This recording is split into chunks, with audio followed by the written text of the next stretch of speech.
experience in monitoring, evaluation, and program management. She previously worked as an impact and evaluation policy analyst at the Centre for Global Development in the Global Health Unit. Prior to that, worked for UNICEF, Ethiopia, and Care International. So, Sophie is a co-coordinator of the Effective Altruism online M&E community of practice and has consulted with organisations of all sizes in global health and development, animal rights, and community building sectors to improve their M&E. Please send your questions through on Spot Card throughout the session in a live discussion, and please join me in welcoming Sophie.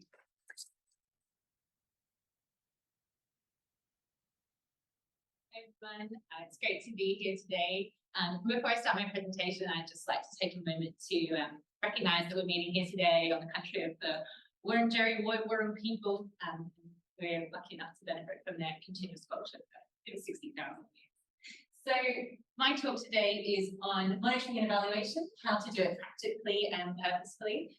And I've designed this to hopefully speak to a few different cause areas. So whether you're in health, you're in animals, you're working on community building or something, anything in between, I hope you can take something from this. So I've sort of been introduced, but just to give a quick background on myself. So I came from background in international development, so working with UNICEF, international NGOs like Care International, and the Centre for Global Development, which is a think tank in the UK.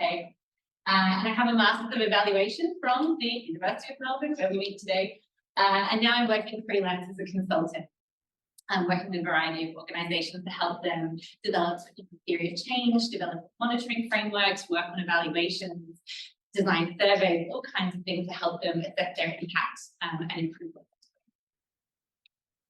they're doing. So today we're going to talk about what is evaluation and why is it important. We're going to talk about the foundation of evaluation, which is often a theory of change of how your intervention works. We're going to talk about how you build a monitoring framework from your theory of change. So how do you check that you are on track with what you're planning to do? And then how do you evaluate that? How do we know if it's good, if it's worthwhile, if it's valuable to continue what we're doing? And finally, how do we make this useful? M&E is only useful if we can learn from it and we change something or make a decision. And I know, like, we're on Sunday of EAG, so you're probably feeling a bit like this, like there's so much we have to take in and learn. And M&E is a really broad field. Like, I did a master's in it, so I know I can't cover everything today, but my hope is that we can talk a bit about what it is and why it's important. We can understand a bit of how a monitoring evaluation system fits together, like what are the kind of components we need to look at and understand. How can we make a start on some of these components, you know, and do it ourselves? And where can you go to get a bit of more information and support? And of course, I'm here for the rest of today. I'm also happy to talk to you outside of the conference, online, Zoom, whatever. So do hit me up if you have further follow-up questions more specific to your contact organisation. Okay, so let's start with what is M&E and why is it important? So monitoring and evaluation is, I would say, more of a process than just a theme or a concept. And it's, as you see in this diagram, sort of circular often, where we start off with a plan for an intervention that we design ideally based on needs and evidence for the population. We then want to take that planned intervention and monitor it to check that we are executing it as per our plan, implementing it well, effectively, with the needs of the people or whoever else we're targeting in mind. Then we want to evaluate it to check, is it actually good? Is it actually valuable? Maybe we're implementing to our plan, but the idea we're implementing just isn't going to achieve impact. We need to know that actually going to be impactful. Then finally, we want to learn from all those findings so we can do better, so we can help other people do better, so we can scale down, so we can scale up. And of course, it's sort of circular, but there's cross points all the way. You know, we can learn from our monitoring. We don't have to evaluate to learn. We can plan our evaluation when we're planning our intervention. So it's not always stepwise, and there's of course a lot of cross-fertilization. But yeah, generally I would say monitoring and evaluation is this sort of circular process with a few different components that interact together. So why is monitoring and evaluation important? And I feel like in an EA audience, there's already quite a lot of support for evaluation and assessing our impact. We all want to do the most good in the world, and we want to know we're doing good. So I feel like in some ways I'm probably preaching to the choir. But I think there's a few really important areas where M&E can help us. First, of course, we want to prove what works. And we've seen this time and again in the EA world, in the broader world. You know, we now know that vaccine incentives work, or we know that water chlorination, and Action was just talking just before, right? We know that that works, and we can now scale it up. So evaluation has helped us prove things that are impactful and help us scale those. We can also improve, learn and adjust what we're doing. So sometimes we have a great idea, but we're just not implementing it the best way we could. Maybe we're not getting quite enough people, we're not getting the right people, or we're not doing the most efficient activities we could. And M&E can help us learn about that and improve it. It can also help us be accountable to our funders. So if you're working on a project and you're getting funding, you often promise to do things, and we have to report to that. And I think more broadly, we want to be transparent about where our money's going. And M&E can help us be transparent about that. We want to make informed decisions. So this is sort of linked to some of that proving. We want to be doing things that actually work. We want to be choosing what actions we take based on evidence, or the best evidence we can.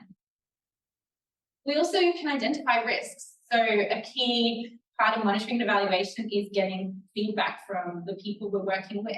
And that can be really important. Like, I know recently this year GiveWell had an issue with fraud, one of their programs in the DRC. How do they know about that? Their monitoring system, their feedback loops. If that hadn't been in place, who knows how long that could have gone on for. So it's really important in terms of risk management to have an evidence system. And finally, I think something that we often don't talk about that's really important is M&E can help kind of keep you motivated, keep you passionate, keep the people you're working with passionate, your community on the ground, whoever it might be. Because some of the causes we're working on are really big, and we might not see meaningful change for years. So it's really great that we have a system where we can celebrate some of those smaller wins that will add up to a bigger win later. So when we're building a monitoring and evaluation system, like, what does that even look like? Where do we start? So I often talk about, we start with our theory of change. So it's really useful when you have a project to understand how you think that project works. How do you have an impact you want to get to? You have a goal. How do we get to that goal? What are the intermediate changes we need to see? And how are we going to catalyze those changes through our activity or our actions? So this sort of causal change, this causal chain of change is really important and is sort of the foundation for the rest of our monitoring and evaluation system. Then the next part is monitoring. So we have this theory of change, or how we think this is all going to play out. And we want to check, are we actually on track? Are we seeing our activities lead to these early changes we anticipate? And are those early changes in turn leading to bigger later changes? So our theory of change can help us identify those priority indicators or metrics that we can look at to see if we're on track. And then the final part is evaluation, which is sort of taking a step back from monitoring and making a judgment. So instead of saying, like, are we doing enough activities? Are we reaching enough people? We're saying, well, is this the right thing to do in the first place? Is this worthwhile? Is this cost effective? Is this valuable to society? So it's a kind of step back moment to really make a judgment about your project and inform your decisions about whether to go on, to scale up, to scale down, to change it. And so, of course, we've got some of these feedback loops, theory of change feeding up to monitoring and evaluation, and our evaluation and monitoring feeding back down to our theory of change. Because as we implement, as we learn, as we evaluate, we might realize that our theory of how we think the world operates, how we think our project operates within our context, is not quite right, and we need to change it. And that's fine, it's great. Our theory of change is iterative, and it's meant to be reviewed and revised as we learn. So this is the question I come up with a lot, is, but isn't M&E really hard? And I think, especially in EA circles, we've often come through reading forum posts about randomized control trials. It feels very academic, it feels very onerous, it feels like a lot, and people think, I just couldn't possibly, I've never studied this. And I guess I'm here to say you can. There's so much M&E. M&E is a very broad field, and we all do monitoring and evaluation in our lives. We all monitor, you know, our diet or our exercise or our academic performance, who knows? We often also evaluate what actions we take in our lives. So these are skills all of us have to different degrees. And there's always some DIY evaluation monitoring you can do with your project. And I like this quote from Douglas Hubbard in How to Measure Anything, which is, you know, if you know almost nothing, anything will tell you something. So I think that's a great place to start, that if you don't know much about your project or how your intervention's going, like, let's get some evidence the best we can. And use credible enough evidence within the resources you have to draw the conclusions you need to make a decision. So I think people get a bit scared that others will poke holes in your M&E. They'll tell you that's not the most rigorous design, that's not the best indicator, and you don't have the resources, the time to have that most rigorous design. But we don't need it. You know, a lot of the decisions we're making, we don't need a randomized control trial to tell us what to do. We just need good enough evidence to make a decision to keep going. So if you take anything from this talk today, please take, you can do M&E, and it's okay if it's not the most rigorous M&E in the world. It just needs to be good enough for what you need to do with it, your decisions. So let's talk about theory of change. So we sort of talked a bit about this at the start. So it's a theory of change is a causal chain where we want to illustrate how we get to impact through our activities. So often we, instead of sort of going left to right, we often actually start at the right and we say, for Y to change, we need X as a precondition. So for this impact, we need to see these sort of earlier outcomes. A key part, well, obviously we need to kind of illustrate this chain going across, but we also want to interrogate these arrows, these connectors. Because in these connections, we are often making assumptions about how the world works or what creates change. And there's also risks involved. We don't know for sure often if our activities will lead to a certain outcome or if an outcome will even lead to impact. And of course, as we go through, our control level changes as well. So we start off with our activities, which we have more control over.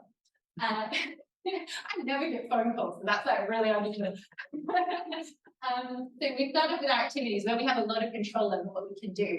But as we move along the theory of change, our control lessens because a lot of these impacts we want to see in the world, you know, if we want to see people have better health, there's so many factors that feed into health that our one intervention is sort of interacting with a whole host of other factors and variables. So we have less control over whether our impact actually happens than we do over whether our activities. So I've used a bit of an example here. We're going to look at EAGX. Just looking at the website we have for this event, I put together a bit of a theory of change, which I want to use to demonstrate to you how we build a theory of change and how we use it to monitor and evaluate. So let's say here our big impact is that we want to maximize health and well-being and we want to minimize suffering. And then we think like our precondition for that is that we need more EAs to work in impactful paid or unpaid positions. Now, there are a lot of ways you could get to this very big impact. We could do government work, we could do advocacy, we could do a whole bunch of other things. But you know, we decided from evidence from 80,000 hours, we'll spend 80,000 hours in our careers, that that's a really important precondition that we're going to focus on to comparative advantage we have here. So if we want more EAs to work in impactful and paid positions, then we need them to be able to identify and apply for those positions. They need to be able to get into them. So for them to identify and apply for them, then we need them to know how to identify impactful positions, and we think EA principles help here. We want EAs to connect with other people in the movement who might be able to give them opportunities to apply in these positions. And we want them to receive some actionable career advice. We think the best way to do these things is to hold EAGx, where we're going to have talks, we're going to have one-to-ones, we're going to have networking opportunities. Now, of course, the theory of change is one is an example. I haven't run this by the organisers, they might disagree. Two, it's not covering everything. Like, there's so much more you're getting out of the EAGx actually than just this. We haven't talked about donations, for example, that might be really important. So it's just an example. And of course, with the theory of change, there's a lot you're going to have to leave out because we want to keep it focused on what's most important. So we'll use this for now as our example. I also want to say that maybe this is actually I'll say it after this. That theory of change, this is very simplistic. Like we're making quite a lot of kind of, it looks very linear and clean, but in reality, it's not this clean, it's quite messy. And, you know, if you're working on a more long-term project, it'll be even more messy because it's so hard to predict where things are going to go. So I just want to acknowledge that straight up. So we have this theory of change, and then we're going to have some assumptions. So, you know, in here, we're assuming that enough people are coming to EAGx and the right people are coming who can actually implement these changes. And that we have a good time, good experience. If we have a terrible time, we probably won't do much with what we've learned. We're assuming that people, if they get all this sort of career advice, that they actually have the skills and knowledge to go into the career. We're assuming that like people get the jobs, that these jobs exist, that they can access them from Australia, let's say. We're also assuming that these positions are actually impactful by EA metrics, and that people stay in these jobs long enough to make impact, and that all of this will contribute to that ultimate goal. So, as you can see, we've mapped out that theory of change quickly, and we're now going to use this to measure how, if our EAGx is sort of taking us along that change, taking us along that path.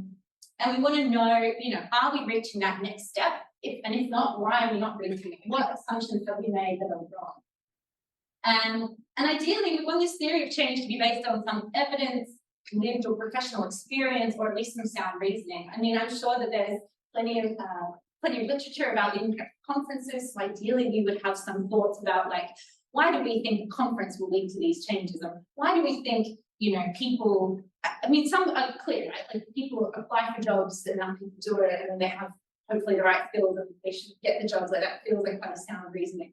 But yeah, we don't want to just kind of like make it up. We want it ideally to be based on it. And then of course, when you learn from your M&E, you should update the theory of change. Okay, so we've got our theory of change for EAGx. Now we're going to think, how would we monitor that? How would we track if we're on track? So when we're talking about monitoring, what are we talking about? So monitoring indicators are something we're collecting regularly. Regular can, you know, mean different things in different contexts. It might be weekly, it might be monthly, it might be yearly, but it's something you're going to track a few times. Often it helps people think, like, what would you put on a dashboard? That's a monitoring indicator. Something you're going to look at more frequently than evaluation. And often monitoring indicators fit into 6 broad categories, I would say. So we want to track our activities. Are we doing what we said we would do when we said we would do it? Are we doing enough of that? Are we targeting the right people? Are enough people coming? Are the right types of people coming? Obviously, if I had a whole auditorium of 5-year-olds, I would not think this presentation would be terribly impactful because they just cannot act on it. Financial data, how much are we spending on this? You know, and we can use that to put with other indicators later. Feedback, like, are people happy, satisfied, do they feel comfortable? That's really important. Engagement, are we seeing some of the changes coming out of EAGx? People starting to change their beliefs or their attitudes? Have they learned something from the EAGx? Have they learned something about monitoring evaluation? Are we starting to see some behaviour change? Maybe they immediately apply for an internship. And then sometimes we can monitor outcomes. Are we starting to see late changes? Like, are we actually seeing people apply for and get new jobs? So these monitoring categories I find really helpful to help guide you when you're looking at your theory of change to decide what to monitor. So let's do that now for our theory of change. So here it is. This is our EAGx theory of change. So when we're thinking about activities, we might think about the number of talks and swap card meetings.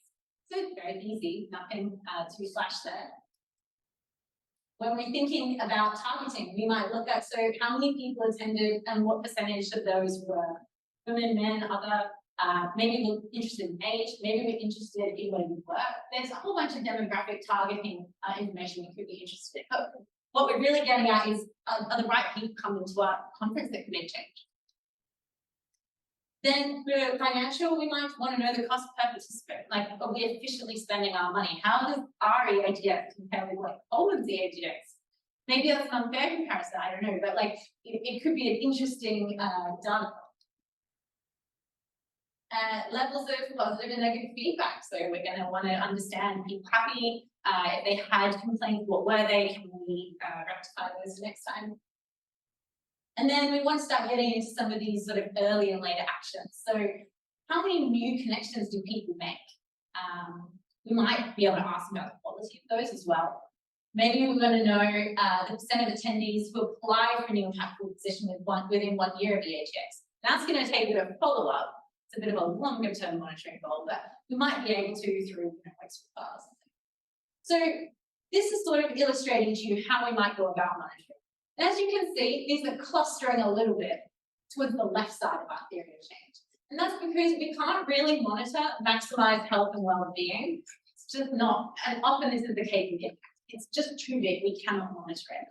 Often even with the laid outcomes, it's a little bit hard. It's hard to monitor, how many EAs are actually working in impactful positions, with relative frequency. So you will find your monitoring data will tend to cluster in that left side of your theory of change. Where you have the right side of your theory of change is where evaluation will help you. But sometimes you can have some indications. Again, this is where it gets a bit blurry, and I think that right side, often, even if you have an indicator, it's probably more likely to be evaluated periodically, not regularly. So that's all our monitoring indicators.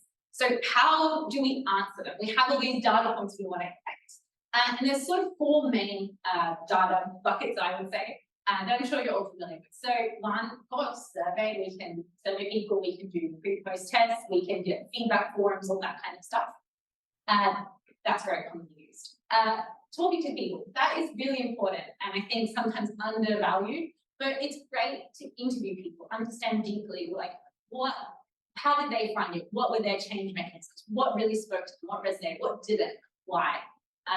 Focus group discussions where you get multiple people in the room are also really great for this and can give you really valuable data. Also group reflection. So, it's not just about us as the attendees here, but also the EAGX organizing committee can themselves come together and do a bit of an after action. Be like, what worked? What didn't work? What do we know? How do we feel? That's also an important data. So observation as well, we can observe people. I mean, anthropologists love this technique, like having people observe EAGX. How are people feeling? How are they sitting? How are they talking to one another? Like all these sort of data points can still help you build a picture of what things are like. So it doesn't have to just be something. And finally, secondary data. So in today's day and age, we use a lot of social media. That's a really common secondary data source to check. People using our hashtag or these types of things can help you understand, how people are interacting. And in other projects, you might have administrative data you can also tap into. So secondary data is just any data that's already existing that might give you some good indication or evidence for your project. And then once you've got these indicators that we map to our theory of change, often the next step is to put them in some kind of monitoring framework like this.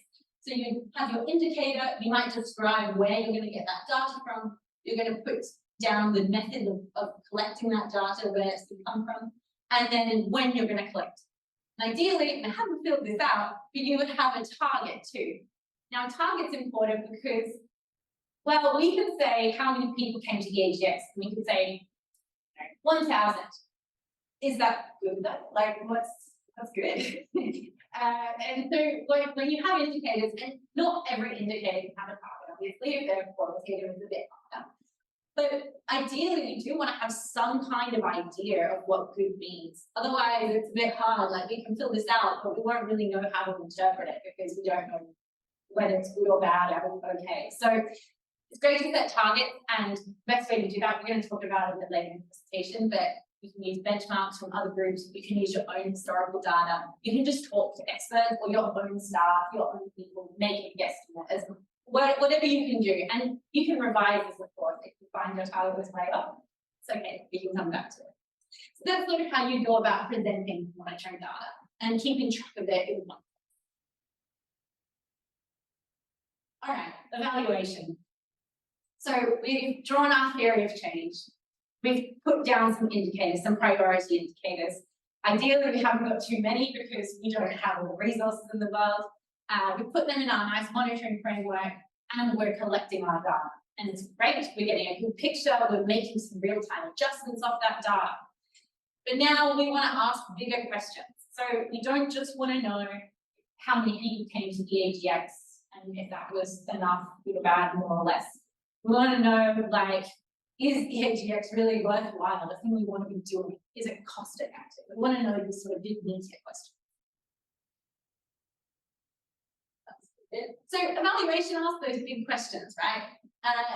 Whereas monitoring is asking you, like, what is questions, we're sort of just describing what's happening, which just to sort of track what's going on. So those smaller everyday routine questions.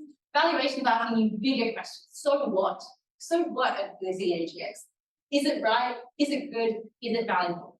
And the core of evaluation is judgment. We really need to make a judgment call on this. We can't just research often just presents, what is it? We describe the situation. Evaluation has to make a judgment or an assessment if that is good or valuable enough. Should we be doing something else? Some of these are anyway. So when we're doing evaluation, it's really important to first take a step back and think about your what, who, and your why. So first, what we're going to evaluate, because we can evaluate many things. Often people think we're just going to evaluate impact, but it's much broader than that. We also want to evaluate our implementation. Are we implementing well? Are the right enough people coming? Are we who is benefiting? Who isn't benefiting? Why is that happening? We want to be able to interrogate that implementation, because that is half the puzzle of reaching your impact if you're implementing well. So we can also, of course, evaluate our outcomes and our effectiveness and our impact too. So basically, it's important to be clear on the what, which one are you doing? Also, what are your dimensions of good or value? So when we evaluate, we're judging value, but value can be many different things. In EA, we love to talk about value being about impact and cost effectiveness. These are two big values we have. But there are others, and they might be important to you, like efficiency, quality, sustainability, relevance, equity. There's a lot of values you could consider in an evaluation. So it's good to be clear what you are evaluating on. What are your criteria? These will frame the evaluation questions you ask. Who are you evaluating for? An evaluation for your funder might look very different to an evaluation for your staff. If we're evaluating to improve our program for ourselves, we might choose different data sources than we would if we're evaluating for, a very quantitative-minded funder. So it's really important to be clear on who is this for and what are they going to do with it and what evidence do they accept or value. Because if you're going to present evidence to a funder or to any audience, you want it to resonate with them. And if you don't think it's going to resonate with them, we're going to have to make the argument why. So it's really good to be clear, what types of evidence are going to resonate with who you're doing. And the final question is why? Like, why are you doing this? I mean, we talked about earlier some of the why behind everything.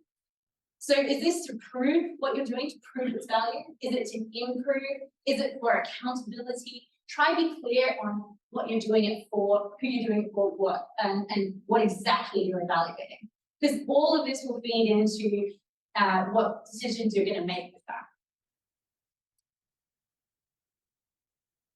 So once we've done this process, we've thought about what we're evaluating, we've thought about who it's for, and we've thought about why we're doing it. We then want to write up some evaluation questions. And I'm sure a lot of you will have sort of done this, a similar process with research questions. You want to be clear on what exactly you're looking at so that you can answer that question effectively. Same with evaluation. We want to go in, we want to think about those criteria, what does good mean, and then we want to ask specific questions that we can answer through our data.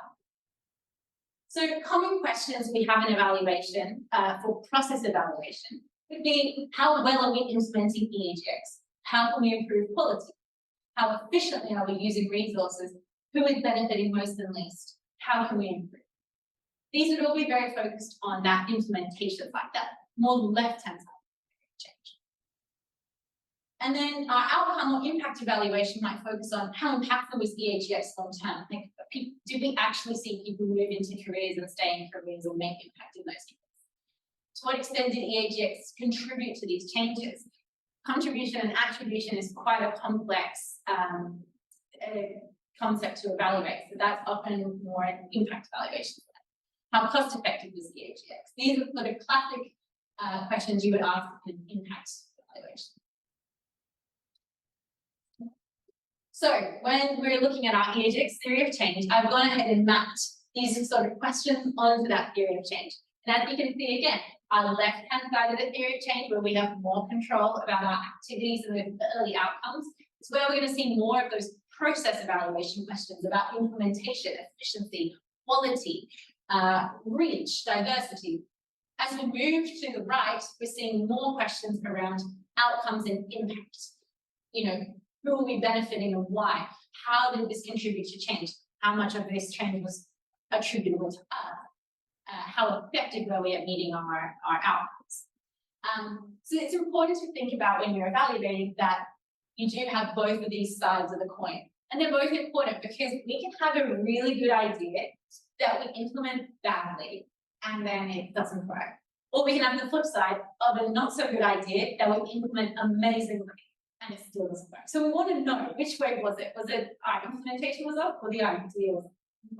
Both these types of evaluation are different sides of the theory of change. I can tell you that. And as with monitoring, with evaluation, we always have to answer, how good is good?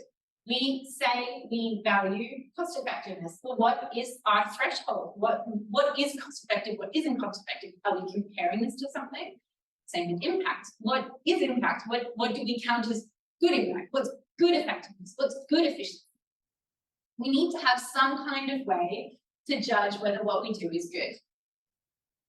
So similar to monitoring, how do we do this? So we can use benchmarks. I worked for a long time with water sanitation hygiene, and that's lovely because we have very clear benchmarks on what safe water looks like. We know what levels of chlorination there should be, what levels of, if there's going to be a sort of acceptable level of bacteria, all kinds of lead, of this, of fluoride, all these sort of things. We have very clear metrics what safe or good water looks like.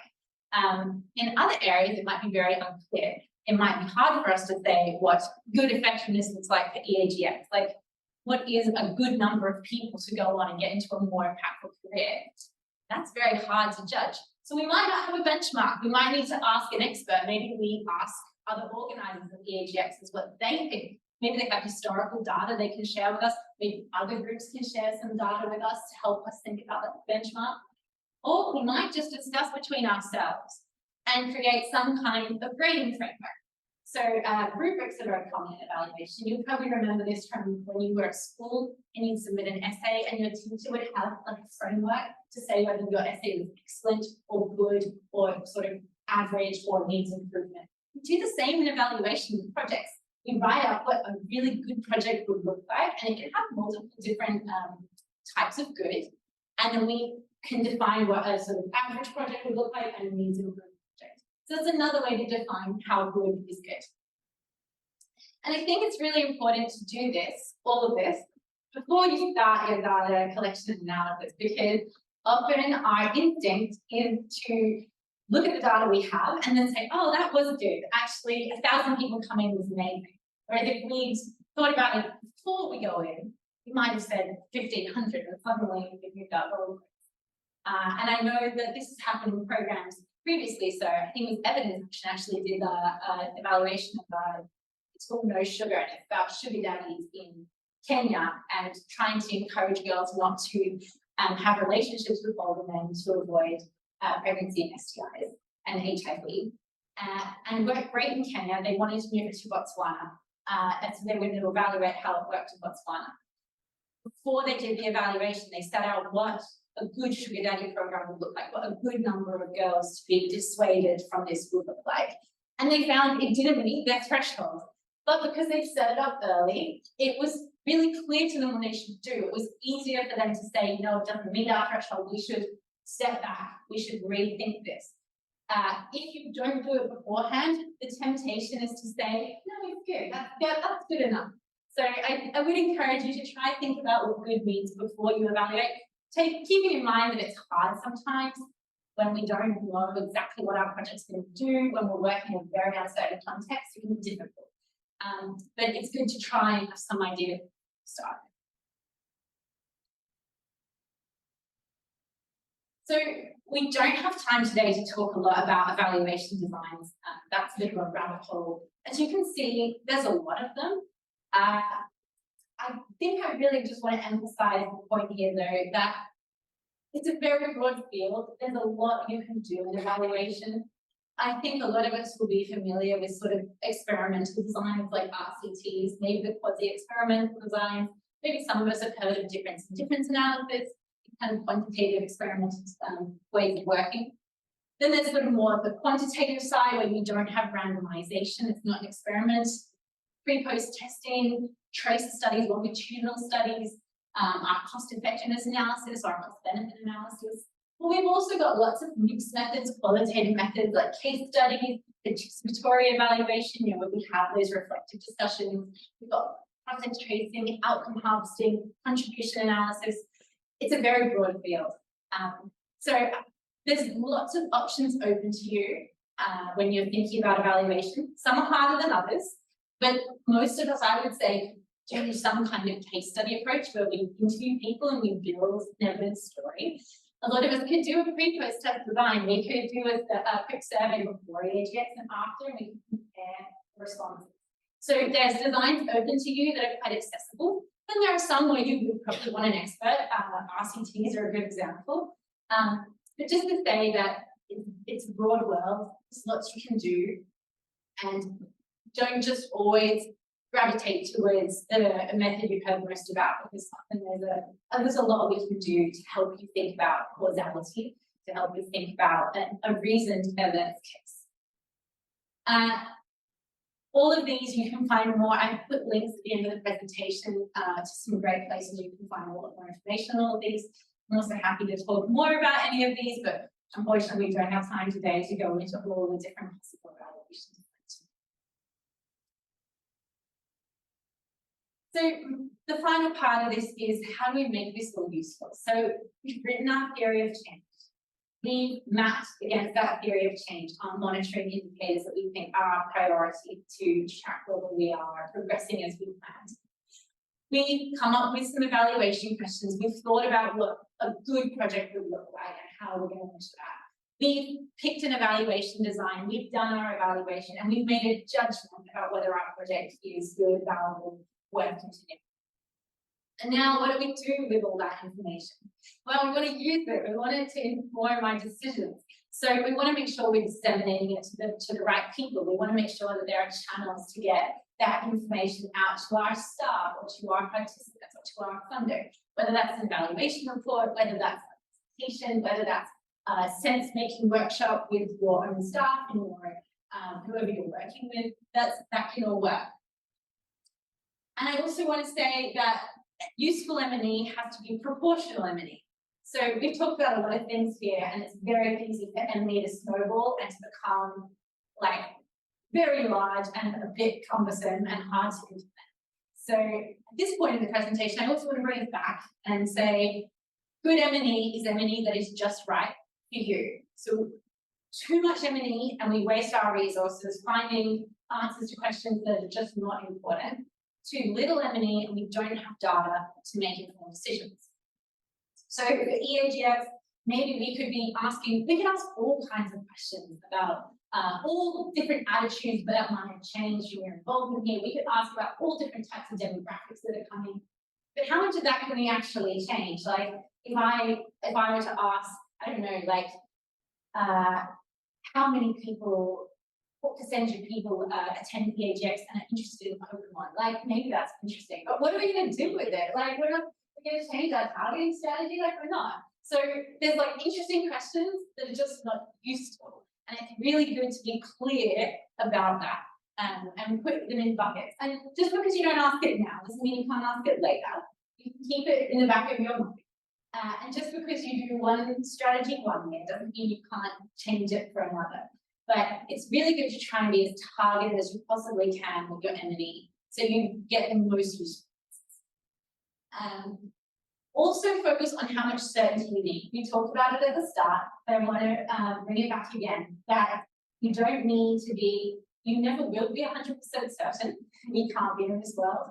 And for a lot of decisions we need to make, we often don't need the same level of evidence as an RCT program. Right? If you're implementing and you need evidence on how efficient you are, maybe you're happy with some reflection from the start, and that's enough for you to make a change to your policy. Maybe you need more. Maybe you're going to need some numbers. You're going to need some survey data. You're going to need to track that longitudinally. Really good decision. So make sure your data matches the stakes of your decision. So don't over collect data for a very easy, intuitive decision. Sometimes, like, intuition, talking to a few people is what you need. If that's all you need to make a good decision or a low stakes decision, then let's go with it. That's good. So just make sure it is always matching, and don't be afraid to argue that point. If you can try to poke holes and you're just getting enough data for the decision you need, then that's good. That is useful only. That is practical. And focus on cost effectiveness. Again, every dollar you spend on M&E and all the time you spend on M&E is taking from your program. So when we're going to do this, make sure it's worth the money you're investing. I know that there's a lot of frameworks out there that look at like value of information. Most of us can't do that. But have a little think to yourself. This money, this time and effort I'm going to spend putting together a survey, sending it out to all the attendees and getting their feedback, analysing it, presenting the data, is it worth the information we're going to get? For EAGx, yes, it probably is. You do want to get all your feedback or whatever, it's very valuable and it's definitely worth the cost of us. But, you know, for something else like our Pokemon question, is it really worth putting out a survey? No, it's not worth it for the attendees, it's not worth it for you. So just be mindful of every dollar you're spending, every minute you're investing, it might be going to something else. So let's just try to keep it balanced. So we're doing enough that we can make our decisions evidence-based, but not too much that we like over-analyze. And don't let perfect be the enemy of the good. You know, often I see people trying to do this. I mean, it's kind of awkward because it's the Titanic, which is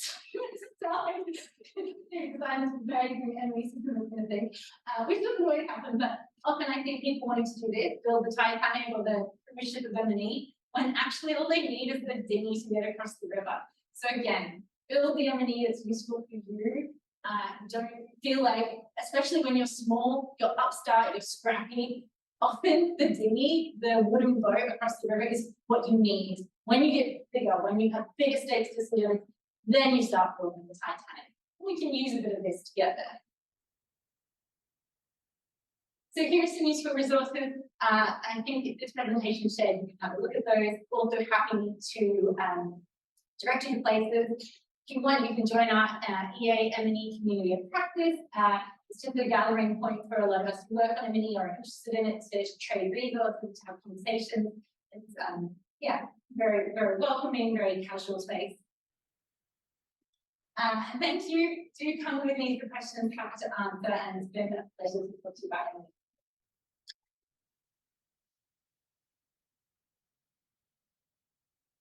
Thank you very much, Sophie. That was great. We have some fantastic questions as well. So we have one about theory of change and how we can know whether or not it's the right theory of change. So how can we know if we're totally wrong, massively important, if our causal chain is fundamentally wrong, or if there are unintended harms that we can optimize?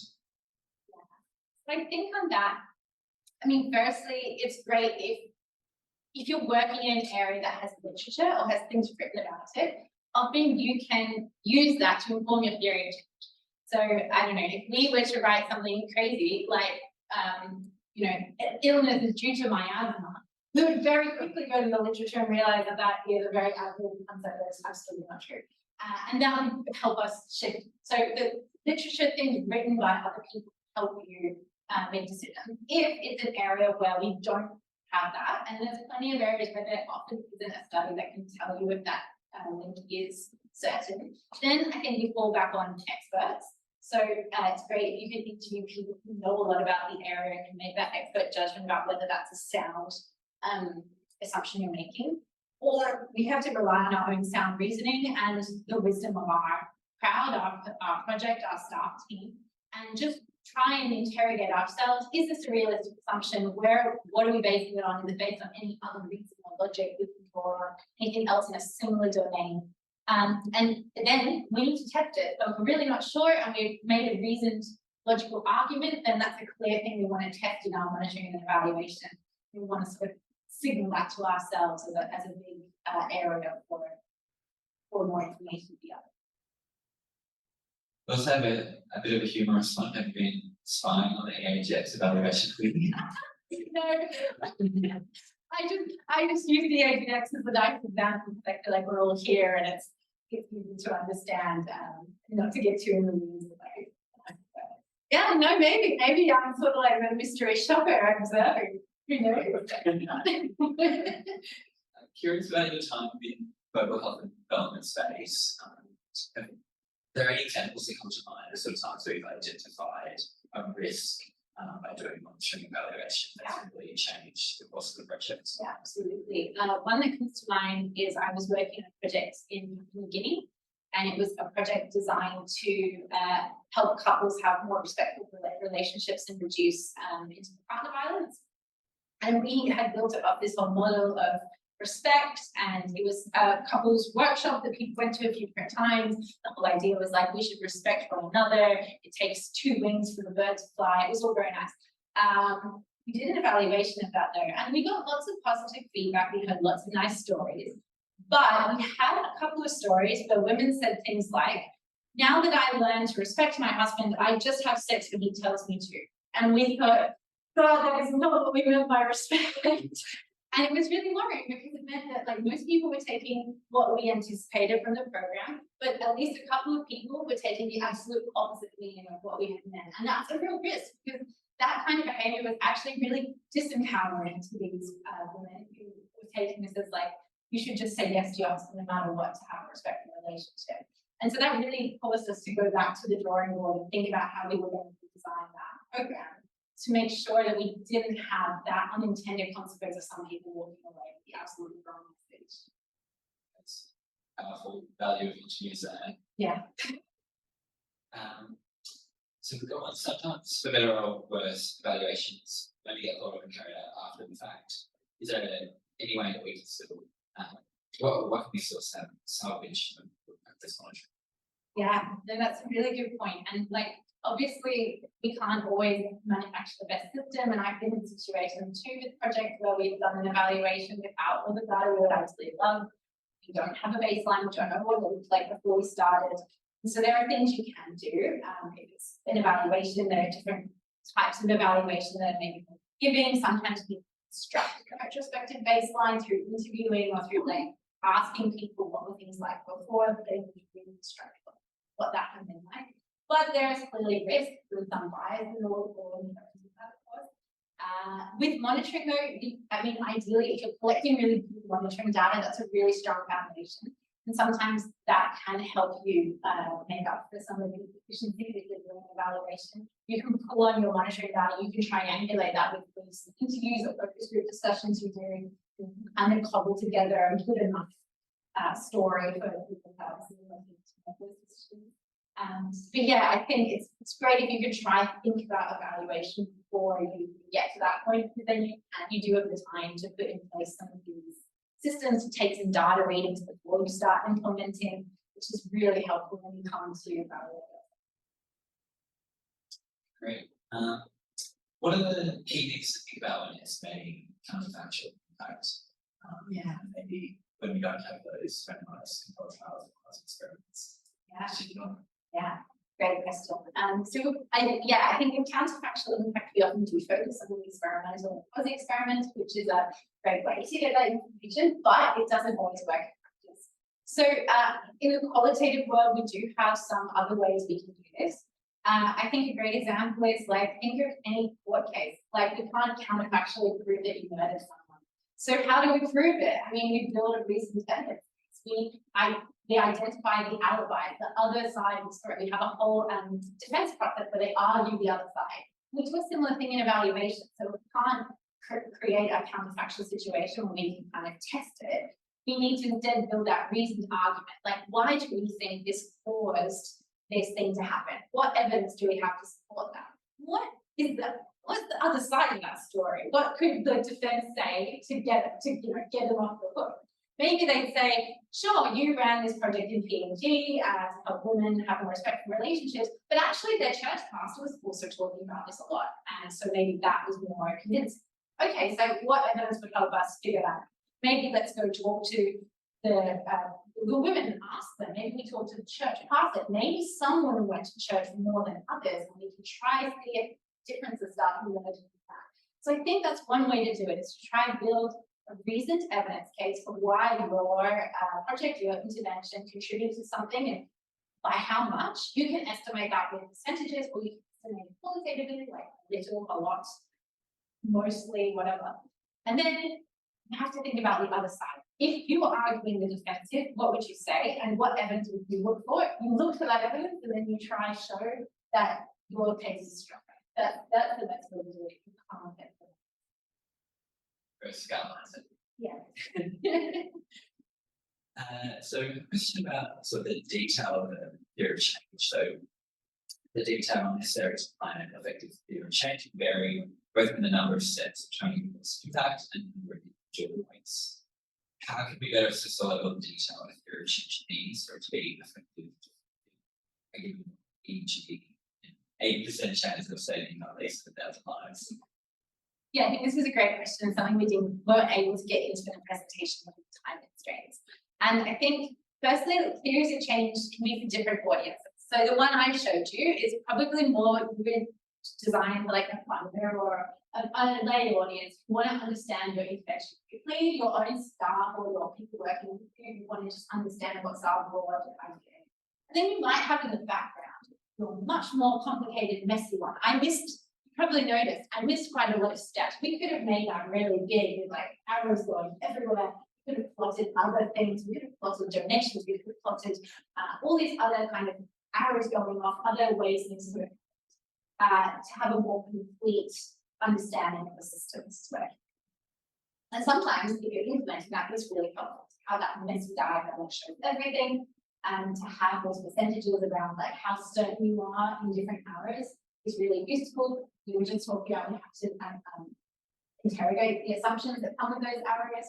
And then for some people, it's helpful to put against like percentage against it.